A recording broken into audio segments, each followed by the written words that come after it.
and I'm super proud of what I've seen him come through since we started to now, and the different areas he has grown in with sticking with this project as long as it has lasted.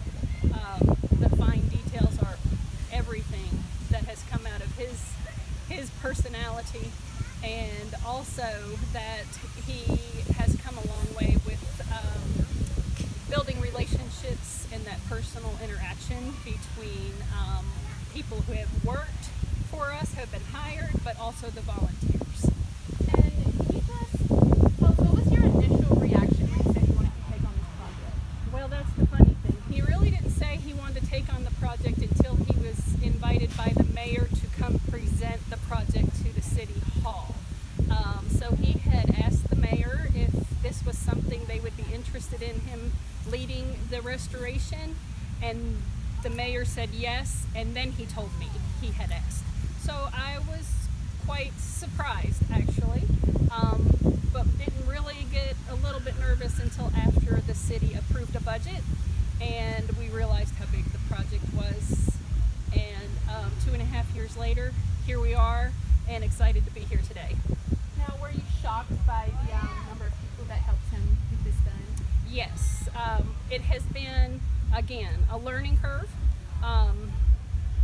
There's been a lot of volunteers and a lot of people that once they learned of the efforts, they came to help.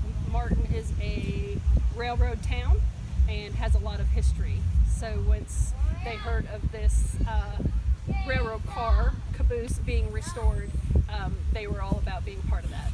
And I see your beautiful garden, and you said you had some help. Can you just tell us about that? Absolutely. We just figured that the orange flowers, when Ryan presented the project to the city 2.5 years ago, he specifically had a flower garden in his presentation, in his PowerPoint, and that was actually presented verbally to the aldermen and the council. And so once we got to this point, we just felt like that was one of the finishing touches he had seen in his mind from the beginning.